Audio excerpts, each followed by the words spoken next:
Hello everyone, my name is Nikhil and welcome to the channel. Finally 2 से 3 महीने के बाद एसएससी सीपीयू की नोटिफिकेशन निकल चुकी है। जिस बच्चे को कुछ आइडिया नहीं है एसएससी सीपीयू होता क्या है, अभी थोड़ी देर में आपको क्लैरिफिकेशन दे रहा हूँ। बट काफ़ी समय के बाद 2-3 महीने के बाद निकली है और अच्छी खासी वैकेंसी निकली है और एग्जामिनेशन पैटर्न के अंदर एक बहुत बड़ा बदलाव है जो कि किसी किसी बच्चे के लिए बहुत पॉजिटिव भी है और किसी किसी के लिए बहुत नेगेटिव भी है। स्पेशली जिसका मैथ अगर अच्छा था उसके लिए थोड़ा नेगेटिव हो गया है और जिसका मैथ बेकार था उसके लिए थोड़ा सा पॉजिटिव हो गया है, क्योंकि कट ऑफ कम जाने वाला है इस बार, क्योंकि इस तरीके से चेंजेस किए गए हैं। तो आज के वीडियो हम लोग देखने वाले हैं एसएससी सीपीयू की नोटिफिकेशन की डिटेल, हर एक चीज़ के बारे में बात करेंगे, इन सारी चीज़ों के बारे में बात करने वाले हैं। बेस्ट सिंगल किताब भी बताऊंगा, हिंदी इंग्लिश दोनों ही मीडियम के बच्चों के लिए। फिलहाल हम लोग डेट देख लेते हैं। डेट देखा जाए तो 16 अक्टूबर इस फॉर्म को भरने का लास्ट डेट है। फी पेमेंट करने का डेट एक दिन एक्स्ट्रा यानी 17 तारीख तक है। अगर आपसे फॉर्म भरते वक्त कोई भी गलती हो जाती है तो 24 से लेकर के 26 के बीच में फिर से फॉर्म खुलेगा और तब आप अपने चेंजेस कर पाओगे। नवंबर एंड या फिर दिसंबर के पहले वीक में आपका एग्जामिनेशन प्रीलिम्स का इसका हो जाएगा। कुछ डाउट होगा तो आप कॉल कर सकते हो। फॉर्म फीस की बात करें तो 100 रुपये एप्लीकेशन फीस है, लेकिन फीमेल हो 0 रुपीज़ एप्लीकेशन फीस है, और SC ST फिजिकली हैंडीकैप तो मेल फीमेल कुछ भी तो भी 0 रुपीज़ एप्लीकेशन फीस है। तो बहुत अच्छी यहाँ पे फीस है, कुछ ज़्यादा आपको पैसे देने की जरूरत नहीं है। एसएससी सीपीओ के बारे में बता रहा था मैं कि होता क्या है, जिसको नहीं पता है थोड़ा सा ब्रीफ बता देता हूँ। हमारे देश में 3 तरीके की फोर्सेस हैं। एक है मिलिट्री, एयरफोर्स, नेवी, आर्मी और हमारा कोस्ट गार्ड, ये होता है मिनिस्ट्री ऑफ डिफेंस के अंदर। इसके बाद जो आता है पुलिस, जो स्टेट गवर्नमेंट के अंदर होता हुआ है, ठीक है, दिल्ली पुलिस को छोड़ करके। तो यहाँ पर एक और फोर्स होती है जो कि होती है पैरामिलिट्री, यानी अर्धसैनिक बल जिसको हम लोग बोलते हैं हिंदी में। यानी ये जो फोर्सेस होती है वो सेंट्रल गवर्नमेंट के पास रिजर्व होती है, यानी बीएसएफ सुना होगा आपने, जो सारे के सारे बॉर्डर्स की सुरक्षा करती है, तो बीएसएफ इसी के अंदर आएगी। आपकी CRPF, central reserved police force, दंगे हो जाते हैं सीआरपीएफ को डिप्लॉय किया जाता है। सीआईएसएफ, आप एयरपोर्ट्स पे देखते होगे जितने भी वहाँ पे सीआईएसएफ होते हैं। ताजमहल जाते हो घूमने के लिए, कहीं पे भी जाते हो घूमने के लिए, जो सिक्योरिटी होती है सीआईएसएफ की होती है। इसके अलावा दिल्ली पुलिस, दिल्ली पुलिस के दरोगा का, सब इंस्पेक्टर का भी आपका नौकरी इसी के थ्रू लगती है। और जितने भी मैंने फोर्सेस का नाम लिया, इन सारे फोर्सेस के अंदर दरोगा का यानी सब इंस्पेक्टर लेवल की नौकरी लगती है यहाँ पे इसी के थ्रू। और बहुत एक बड़ी वैकेंसी है ये, बहुत अच्छी नौकरी है, टॉप क्वालिटी की नौकरी है, और इसके अंदर अच्छा 70-80 हज़ार के आसपास सैलरी भी आप एक्सपेक्ट कर सकते हो। प्रमोशन भी इसके अंदर काफ़ी अच्छा खासा होता है, ठीक है। तो बेसिक डिटेल मैंने आपको बता दिया। पोस्टिंग भी आपके ऑल ओवर इंडिया होगी। कितनी वैकेंसी आई है? 3073, जो कि बहुत ज़्यादा वैकेंसी है मैं कहूँगा। हाँ, पिछले साल का देख के लगेगा कि कम है, लेकिन और पिछले साल जाओ ना, ट्रेंड देखो, तो मैं कहूँगा काफ़ी ठीक है, डिसेंट एक दिया हुआ है पोस्ट, ठीक है। इसके बाद आपके सामने वैकेंसी ली हुई है, यहाँ पे सामने दिख रही होगी आपकी अलग अलग पोस्टों के हिसाब से। देखिए यहाँ पे सबसे पहले Delhi police sub inspector executive, जो टॉप करता है ना एसएससी सीपीयू में, उसका दिल्ली पुलिस सब इंस्पेक्टर के अंदर यहाँ पर होता है। टोटल कितनी वैकेंसी है? 142। दिल्ली पुलिस के अंदर मेल ही नहीं फीमेल भी अप्लाई कर सकती हैं। कितनी वैकेंसी है? 70। और इनका कट ऑफ काफ़ी कम जाता है फीमेल का, तो ये बहुत पॉजिटिव बात है फीमेल के लिए, ठीक है। यहाँ पे जितनी भी पोस्ट है ना, सबको मेल फीमेल दोनों अप्लाई कर सकते हैं और सबकी अलग अलग वैकेंसी यहाँ पे दी गई है। जैसे सीआरपीएफ के अंदर आप देख लो, मेल फीमेल दोनों ही हैं। टोटल वैकेंसी यहाँ पर आपकी लिखी हुई है। सबसे ज़्यादा वैकेंसी आपकी किसके अंदर आई हुई है? तो सीआईएसएफ के अंदर आई हुई है। 1164 आपकी वैकेंसी आई हुई है। आपको लग रहा होगा इसके अंदर कौन सी वैकेंसी अच्छी है, अभी बताऊंगा थोड़ी देर में प्रेफरेंस आपको क्या देना है, ठीक है। नंबर 1 तो दिल्ली पुलिस सब इंस्पेक्टर ही है, इसमें कोई डाउट ही आपका नहीं है, ठीक है। नंबर 1। नंबर टू भी सीआईएसएफ ही है, इसके अंदर भी कोई डाउट किसी को नहीं है। तो ये आपकी वैकेंसी है। आपको इसके अंदर एक फॉर्म भरना है, सारे के सारे नौकरी के लिए अप्लाई हो जाता है रैंकिंग के हिसाब से, और जो अपने पोस्ट की प्रेफरेंस डाली होगी ना, उसके हिसाब से आपका यहाँ पे सिलेक्शन ये लोग करते हैं। ये पुराना पोस्ट का डिटेल है आपके सामने, आप देख सकते हो कि पुराना पोस्ट भी लगभग इतना ही था, तो बच्चे ज़्यादा कंफ्यूज होने की जरूरत नहीं है, ठीक है। ये आपका पुराना पोस्ट यहाँ पे मैं आपको दिखा रहा हूँ। पिछले कई सालों का ट्रेंड अगर आपको देखना है तो देखिए, लास्ट ईयर थोड़ा ज़्यादा निकला था 4187, लेकिन उससे पहले देखिए ना 1876, उससे पहले चलिए 4000 निकला था, ठीक है। लेकिन फिर देखिए 1500, 2700, 1500, तो आप ओवरऑल देखोगे ना तो 3073 कम नहीं है, अबव एवरेज आपकी पोस्ट निकली हुई है, ठीक है। आप देखोगे सीजीएल के अंदर, सीएचएसएल के अंदर, तो वैकेंसी की हालत देखो ख़राब हो चुकी है, तो उनसे फार बेटर ये आज के डेट में, ठीक है। और ये आपके एज की क्राइटेरिया यहाँ पे आपके सामने है। एज की क्राइटेरिया इसके अंदर थोड़ी सी कंजस्टेड है, क्योंकि वर्दी वाली नौकरी है ना, तो 28-30 साल तक के बच्चे नहीं यहाँ पे अप्लाई कर सकते हैं, ठीक है। कौन कर सकता है? 20 से 25 साल तक के बच्चे अप्लाई कर सकते हैं। एग्जैक्टली डेट भी यहाँ पर मेंशन है कि किसके और किसके बीच में आपको पैदा होना चाहिए। एज की रिलैक्सेशन आपको यहाँ पे मिलेगी, SC ST फिजिकली हैंडीकैप्ड का जो भी 3 साल 5 साल होता है वो सब कुछ आपको मिलेगा। एक्स सर्विसमैन भी यहाँ पे अप्लाई कर सकते हैं और उनको भी अपने रिलैक्सेशन मिलती है। डाइवोर्सी वुमेन जिसकी दूसरी शादी नहीं हुई है, यहाँ पर उसके लिए भी अलग से एज के रिलैक्सेशन यहाँ पे दिया हुआ है। विडो के लिए भी, विधवा के लिए भी यहाँ पे दिया हुआ है। एलिजिबिलिटी क्राइटेरिया क्या है, एजुकेशन क्वालिफिकेशन क्या है, बड़ा सिंपल है। कोई ग्रेजुएट इस फॉर्म को अप्लाई कर सकता है। आपने ग्रेजुएशन किया है बस, BA BSc BCom BTech कुछ भी किया हो, परसेंटेज 33 हो 93 हो, 4 5 बार 8 बार फेल हो करके पास हुए हो, बस आप पास होना तो आप इस फॉर्म को अप्लाई कर सकते हो। बस यही यहाँ पे लिखा गया है और कुछ भी नहीं लिखा गया है। एक आपका डाउट आएगा, क्या फाइनल ईयर के बच्चे अप्लाई कर सकते हैं? फाइनल ईयर के बच्चे बिल्कुल भी अप्लाई नहीं कर सकते हैं। जब आपका ये फॉर्म है, फॉर्म का लास्ट डेट है, तब तक भी आपकी डिग्री आ जाती है। डिग्री आने का क्या मतलब है, ऑनलाइन रिजल्ट आ गया ना और दिख गया पास हो तो बस हो गए पास, और कुछ भी यहाँ पे डालने की जरूरत नहीं है, कुछ भी और करने की जरूरत नहीं है। ठीक है, ये नहीं कि आप डिग्री का वेट कर रहे हो, एक डिग्री आती है वो तो ग्रेजुएशन के 4 साल 5 साल के बाद भी आती है, तो उसका वेट नहीं करना। आपका ऑनलाइन रिजल्ट निकल गया तो आप पास हो, पास माने जाओगे। ठीक है, और आपका अगर फॉर्म को भरते वक्त जब आप फॉर्म भर रहे होगे तब तक निकल जाता है तो अच्छी बात है, नहीं निकलता है तो आप फॉर्म नहीं अप्लाई कर सकते। ठीक है, प्लीज़ चैनल को सब्सक्राइब कर दो, वीडियो को लाइक कर दो। इस तरह के कंटेंट यहाँ पे मिलते रहते हैं। साथ में UPSC EPFO के फ्री हम लोग क्लासेस यहाँ पे करा रहे हैं। चलिए आगे बढ़ते हैं। सैलरी और प्रमोशन के बारे में बात करते हैं। सैलरी प्रमोशन के बारे में बात करें तो जैसे वर्दी की नौकरियों में प्रमोशन होता है, इसमें फास्ट होता है उससे। जैसे आप सपोज करो कोई भी आप राज्य है आपका, आप बिहार के रहने वाले हो, यूपी के रहने वाले हो, तमिलनाडु के रहने वाले हो, वहाँ का आपने स्टेट आपका जो पुलिस होता है उसका नौकरी निकाला, सब इंस्पेक्टर बन गए। सब इंस्पेक्टर बनने के बाद इंस्पेक्टर, उसी में सब इंस्पेक्टर में सीनियर सब इंस्पेक्टर बन जाओगे। लेकिन मेन प्रमोशन बोला जाएगा कि इंस्पेक्टर, जब यहाँ पे 3 स्टार लगेंगे। कब लगेंगे? कम से कम 13 से 15 साल के बाद 3 स्टार लगेगा। उसके बाद मैक्सिमम कहाँ तक जाओगे आप? उसी में इंस्पेक्टर में senior inspector, senior super senior inspector, और बड़े बड़े आपको पोस्ट दे दिया जाएगा, सर्कल दे दिया जाएगा भले, लेकिन उसकी जो नेक्स्ट प्रमोशन होता है वो है DSP होता है, डेप्यूटी सुपरिटेंडेंट ऑफ पुलिस, और वहीं से रिटायर हो जाते हैं। ये कहाँ तक जाएंगे? ये बनेंगे सब इंस्पेक्टर। चाहे किसी के अंदर भी, दिल्ली पुलिस ही नहीं, मैं सबकी बात कर रहा हूँ। दिल्ली पुलिस में बल्कि नॉर्मल है, बाकी के अंदर और आपका प्रमोशन अच्छा है। सब इंस्पेक्टर आप बनोगे, आपको इंस्पेक्टर बनने में 10 साल लगेगा।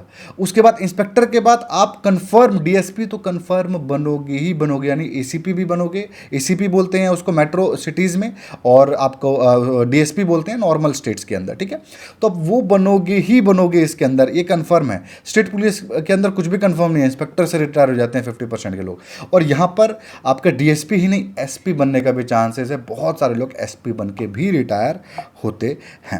तो बहुत कुछ यहाँ पे अच्छा है प्रमोशन के मामले में। सैलरी के बारे में बात करें तो 75 से 85 हज़ार के आसपास आपकी सैलरी मिलने वाली है। दिल्ली पुलिस में अगर आप हो तो आपको यही 85-80,000 के आसपास सैलरी मिलेगी। ठीक है, तो पैटर्न पे आ जाते हैं हम लोग। पैटर्न क्या है? पैटर्न इसका बड़ा सिंपल है और इसी के अंदर बदलाव भी है। प्रीलिम्स एग्जामिनेशन है, इसके अंदर थोड़ा सा अलग है। मेंस से पहले फिजिकल टेस्ट ले लेंगे, प्रीलिम्स लेंगे, उसके बाद फिजिकल टेस्ट होगा, उसके बाद आपका मेंस क्या, एक इंग्लिश का लोग टेस्ट लेते हैं। ठीक है, 1/3 आपकी यहाँ पे नेगेटिव मार्किंग होती है। आइए यहाँ पर देखते हैं एग्जामिनेशन पैटर्न के ऊपर के पैटर्न क्या है। इसी के अंदर बदलाव भी है। पैटर्न के अंदर एक्चुअली में कोई बदलाव नहीं। देखो, रीजनिंग के अंदर 50 question 50 marks, general knowledge 50 question 50 marks, quant 50 question 50 marks, English 50 question 50 marks. Solve करने के लिए आपको 2 घंटा मिलता है। सारे SSC के अंदर पैटर्न चेंज हो चुके हैं, सिर्फ CPO के अंदर ही पुराना पैटर्न अब तक चल रहा है, जो कि बहुत अच्छी बात है। अब बैंकिंग की नौकरी नहीं निकलती, सीजीएल नहीं निकलता, ये जो जिससे SSC का कोई नौकरी नहीं निकलता ना, उससे CPO निकलता है। ये आप समझ के चलिए, मार्केट में ये चलता है ट्रेंड। ठीक है, लेकिन एक इसके अंदर क्या और नेगेटिव और क्या पॉजिटिव चेंज आ चुका है, वो ये है कि अब यहाँ पे सेक्शनल टाइमिंग है। पहले होता क्या था, पूरे के पूरे आपके 200 क्वेश्चन खुल गए, आप सॉल्व करो बेधड़े से, आपको जो करना है वो सॉल्व करो। अब आपको आधा घंटा मिलेगा, पहला आधा घंटा खुलेगा, रीजनिंग सॉल्व करना है आपके 50 क्वेश्चन, सॉल्व है बहुत अच्छा, बंद हो जाएगा। फिर आधा घंटा खुलेगा, जनरल नॉलेज आपको सॉल्व करना, इस तरीके से खुलेगा। तो ये नेगेटिव बात हो गई। क्यों नेगेटिव बात हो गई? जो क्वांट पे अपना पूरा निर्भर करता है। 30 मिनट में 50 क्वेश्चन तो सॉल्व होने नहीं है। होने कितने हैं? 30 मिनट में 30 से लेकर के 40 के बीच में आप सवाल सॉल्व कर पाओगे। और जिसका क्वांट वीक चल रहा था वो 50 का तो कभी कंप्लीट करके ही नहीं गया सिलेबस, 30 मार्क्स का सिलेबस कंप्लीट करके जाएगा। अब 30 में से उसने 20 भी अगर स्कोर कर दिए तो जो बच्चा पूरा का पूरा क्वांट जिसको आता है वो भी 30 मिनट में 50 क्वेश्चन नहीं सॉल्व करेगा, 30-35 ही उसके आ रहे होंगे, तो बस 10 से 15 मार्क्स ही आगे बढ़ पाएगा। और यहाँ पर ये बंदा हो सकता है कि इसका जनरल नॉलेज बहुत अच्छा हो, इसके अंदर स्कोर कर जाए, या फिर इसकी रीजनिंग बहुत अच्छी हो, इसके अंदर स्कोर कर जाए, या फिर इंग्लिश बहुत अच्छी हो, इसके अंदर स्कोर कर जाए। सेक्शनल आपका कट ऑफ नहीं निकलने वाला है, लेकिन सेक्शनल टाइमिंग इन्होंने दे करके रिस्ट्रिक्ट कर दिया कि हर सब्जेक्ट में आपको ऐसा नहीं कि किसी एक सब्जेक्ट में बहुत अच्छे हो तो उसके अंदर सारा स्कोर करके आप इसके अंदर मेरिट में आ जाओगे। तो एक ये बहुत अच्छी बात हो सकती है, नेगेटिव भी हो सकती है। मुझे कमेंट सेक्शन में बताएं आपके लिए पॉजिटिव है कि नेगेटिव बात है। उसके बाद पेपर 2 क्या होता है? एक पेपर 2 होता है आपका इंग्लिश का, 200 मार्क्स का, 200 क्वेश्चन, 2 घंटे आपको होते हैं। सेम जो एसएससी सीजीएल का पैटर्न है, सेम सीपीयू का वही पैटर्न रहता है। इसी के अंदर जो आपका सीजीएल होता है, इसी के अंदर एक मैथ का पेपर आपका और हो जाता है, तो वो सीजीएल हो जाता है ना। और यहाँ पर हमारा पुराना पैटर्न चलता है। हाँ, इसके अंदर क्या अंतर है? तो बिल्कुल यहाँ पे वर्दी की नौकरी है तो फिजिकली फिटनेस तो लोग चेक करेंगे ही करेंगे, ठीक है। फिजिकल टेस्ट आपको बताया था ना, यहाँ पे फिजिकल टेस्ट क्या होता है वहाँ पे, अब मैं आपको बताता हूँ। सबसे पहले आपका हाइट देख लीजिए, मिनिमम क्या क्या चाहिए। मेल के लिए 170 सेंटीमीटर, चेस्ट मिनिमम 80 सेंटीमीटर और 5 सेंटीमीटर फूलना चाहिए, ठीक है। और जो बच्चे ऐसे इन सारे एरियाज को बिलोंग करते हैं उनका 165 में भी काम चल जाएगा, ठीक है। शेड्यूल ट्राइब का 162.5 में भी काम चल जाएगा। और जितने फीमेल है उनको 154 सेंटीमीटर चाहिए। तो ये आपका हाइट का क्राइटेरिया आपके सामने दिख रहा होगा, इसको आप नज़र में ले करके चलिए, ठीक है। उसके बाद आपका यहाँ पर भी हाइट का क्राइटेरिया और है, अलग अलग कैटेगरीज के हिसाब से, लद्दाख वद्दाख सबका यहाँ पे दिया हुआ है। तो आप अगर इसके अंदर इंटरेस्टेड हो, अच्छे से देखो ताकि आप पता चल जाए कि किस कैटेगरी के और कौन से ऐप से आपको अप्लाई करना है, ठीक है। इसके अलावा मैं बता देता हूँ कि फिजिकल टेस्ट क्या होने वाला है। फिजिकल टेस्ट बहुत आपको ऐसा नहीं होता कि टॉप 100 बच्चे आ जाओ, ऐसा नहीं होता, बस क्वालिफाइंग है, लेकिन क्वालिफाई करना बड़ा इसके अंदर मुश्किल हो जाता है। गर्मी के मौसम में कराते हैं। मेल के लिए क्या चाहिए? 100 मीटर रेस 16 सेकंड में, ईजी है, कर सकते हैं। 1.6 किलोमीटर 6.5 मिनट में, ये भी ईजी आप कर सकते हो। लॉन्ग जंप भी 3.65 मीटर हो जाता है 3 चांस में। ये हाई जंप सबसे मुश्किल होता है, 1.2 मीटर 3 चांस में करना। इतनी उंगली छू भी गई ना, ये लोग रिजेक्ट कर देंगे, 3 चांस ही देंगे। तो ये हाई जंप की प्रैक्टिस जरूर करिए। शॉर्ट पुट भी आपको 4.5 मीटर फेंकना है 3 चांस के अंदर। और फीमेल के लिए आपका ये चीज़ें करने वाली है, थोड़ी सी रिलैक्स है और शॉर्ट पुट भी नहीं करना है। तो ये आपका फिजिकल टेस्ट हो गया, ठीक है। अब जो भी बच्चा इन सारे प्रोसेस से गुजरेगा, पास हो जाएगा। मेरिट लिस्ट का वेट करना है, मेरिट लिस्ट में अगर आप आते हो तो आपका सिलेक्शन पक्का, ठीक है। पोस्ट की प्रेफरेंस यहाँ पर कैसे भरनी है, क्या भरनी है, आइए मैं आपको बता देता हूँ। ज़्यादा टाइम वेस्ट किए बिना मैं आपको सीधा सीधा बता देता हूँ क्या करना है। देखिए, अगर आप पहली बार दे रहे हो, तैयारी आपकी है नहीं, आपको समझ में भी नहीं आता क्या है, तो अब दिल्ली पुलिस की प्रेफरेंस ऊपर मत दो, आपका सिलेक्शन वैसे भी नहीं होने वाला वहाँ पे। आप CISF के सिलेक्शन के लिए प्रेफरेंस नंबर 1 पे दीजिए और उससे आपको फ़ायदा मिलेगा भी, ठीक है। एल्स बाकी बच्चों के लिए क्या करना है, और जो बच्चे CISF को ऊपर डाल दिए उसके बाद भी क्या करना है आपको मैं बता देता हूँ। देख लीजिए, सबसे अच्छी दिल्ली पुलिस है, CISF के बाद आप दिल्ली पुलिस डाल दीजिए, ठीक है।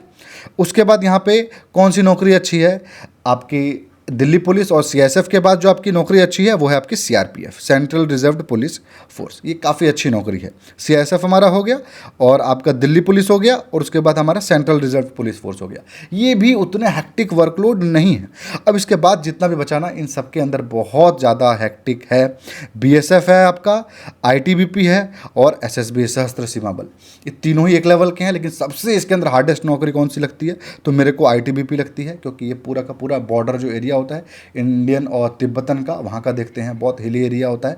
हालांकि इनको एक्स्ट्रा 20 से 25 हज़ार सैलरी और मिलता है। 85 बताया था ना, 1 लाख से ऊपर इनकी सैलरी जाती है, लेकिन वो एक आपको देखना पड़ेगा कि आपको इसको अप्लाई करना है कि नहीं, या फिर अपने प्रेफरेंस के लास्ट में डालिएगा, ठीक है। तो इस हिसाब से आपको डालना है।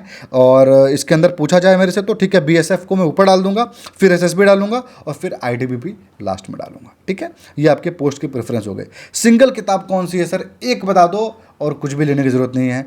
तो बस ये एक सिंगल किताब है आपकी, आपको इसको परचेस करना है। गाइड आपको, मतलब कि कॉन्सेप्चुअली इससे ज़्यादा कुछ नहीं पढ़ने की ज़रूरत है। आपने इसको ले लिया ना कॉन्सेप्चुअली, बहुत अच्छी बात है, आपने ले लिया। ये किताब आपके पास हिंदी में भी अवेलेबल है। ये 2 किताब आप ले लो। इसके बाद आपको क्या करना है? तीसरा किताब रामबाण है, इसको अपने गाइडेंस के लिए ले लिया। कुछ डाउट आता है आपने इससे देख लोगे। इसके बाद ये किताब, रुक जाओ, ये किताब आपने अगर ले लिया और SSC ही आपका लक्ष्य है तो ही आपको ये किताब लेना है। CGL, CPO, MTS, CHSL और सिलेक्शन पोस्ट, यही आपकी दुनिया है। आप इन किताबों को लीजिए, आंख बंद करके SSC के किसी भी एग्जामिनेशन को आप दीजिए, 60% क्वेश्चन रिपीट होते हुए दिखेंगे इन्हीं किताब में से। इसके अंदर 70-70 साल, 80-80 साल के क्वेश्चन पेपर, 70-70, 80-80 क्वेश्चन पेपर दिए हुए हैं। वो भी टॉपिक वाइज। एक टॉपिक किया, प्रैक्टिस आपको सारी इसी से करनी है। इतना दम नहीं है या फिर सीपीओ दे रहे चाहते हो सिर्फ, तो आपको मैं किताब बताता हूँ, वो ये है 8 साल का सीपीओ का सॉल्व पेपर इसके अंदर दिया हुआ है, और आप इसको ले लीजिए और ऊपर वाली गाइड ले लीजिए, आपका काम चल जाएगा, मोर देन सफिशिएंट है। और प्रैक्टिस करने के लिए और आपको मॉक तो लेना ही पड़ेगा। मॉक का टारगेट कितना बनाना है? 50 मॉक का टारगेट बनाइए, तभी आपका काम चल पाएगा। सिलेबस कितनी बार खत्म करना है? 4 से 5 बार इस गाइड को ख़त्म कर दो और इस किताब को ख़त्म कर दो 2-3 बार, और प्रैक्टिस आप कर लो। आपका सिलेक्शन कोई रोक ही नहीं सकता है। लग रहा है मैंने ज़्यादा बोल दिया, बच्चे इसका डबल करके जाते हैं, तैयारी करते हैं तो ठीक है। तो ये हो गया आपकी किताबें, ये सिंगल किताब है, आप इंटरेस्टेड हो गए तो ले सकते हो, लिंक डिस्क्रिप्शन में दे दूंगा। जैसे ये क्वांट की किताब है, रामबाण किताब है, क्वांट आपको वीक है, समझ में नहीं आता, ये किताब लीजिए, ट्रिक भी दिया हुआ है, कॉन्सेप्ट भी दिया हुआ है, बहुत अच्छी किताब है, ठीक है। इंग्लिश के लिए भी दोनों किताबें अच्छी हैं, सब कुछ यही है आपका। अच्छा, सिलेबस आपके सामने है, 16-17 नंबर पेज में जो आपका नोटिफिकेशन देखोगे, 16-17 पेज में सिलेबस लिखा हुआ है, यही मैंने आपको यहाँ पर लिख दिया है सिलेबस, ठीक है। सेम सिलेबस है आपका, कुछ भी सिलेबस के अंदर चेंज नहीं है, एग्जैक्टली सीजीएल के जैसा ही आपका इसका पेपर होता है। सारा सिलेबस वगैरह भी मैंने यहाँ पे डाल दिया। कट ऑफ के बारे में बात करें तो 2024 का कट ऑफ आपके सामने है, आप देख सकते हो। आपका जो कट ऑफ है अनरिजर्व्ड का 135 कट ऑफ गया हुआ है, ठीक है। तो कट ऑफ आपके सामने है, यही कट ऑफ रहता है। आप पहले के भी चले जाओ तो कट ऑफ अच्छा खासा इसके अंदर रहता है, ऐसा नहीं है कि कम आता है, ठीक है। तो कट ऑफ आपके सामने आपने देख लिया। दिल्ली पुलिस का obviously cut off top level पर रहता है, जो टॉप करता है ना, टॉप जो 200 बच्चे होते हैं उन्हीं को दिल्ली पुलिस में सिलेक्शन मिलता है, ठीक है। तो आई थिंक हमने सब कुछ देख लिया आज के वीडियो में, ठीक है। यहाँ से कुछ डाउट आपके रहते हैं, क्या एक से ज़्यादा पोस्ट के लिए अप्लाई कर सकते हैं? हाँ जी, आप सारे पोस्ट के लिए एक साथ अप्लाई कर सकते हो। डिफरेंट स्टेट से सेंट्रल गवर्नमेंट की नौकरी है, तो आप किसी भी राज्य के हो अप्लाई आप कर सकते हो। फाइनल के बच्चे अप्लाई कर सकते हैं, नहीं कर सकते। सब डाउट तो मैंने आपको क्लियर कर ही दिए हैं। सीपीओ के रिगार्डिंग कोई डाउट तो नहीं बचना चाहिए, कुछ फिर भी होगा तो कमेंट आप मुझे करिएगा, मैं आपको क्लैरिफिकेशन दे दूंगा, ठीक है। तो ये था आज के वीडियो में, आई होप आपको फ़ायदा मिला होगा। फ़ायदा मिला तो फॉर्म अप्लाई करिए, लिंक डिस्क्रिप्शन में दे चुका हूँ, और अपनी तैयारी स्टार्ट कर दीजिए, ठीक है। Thanks for watching.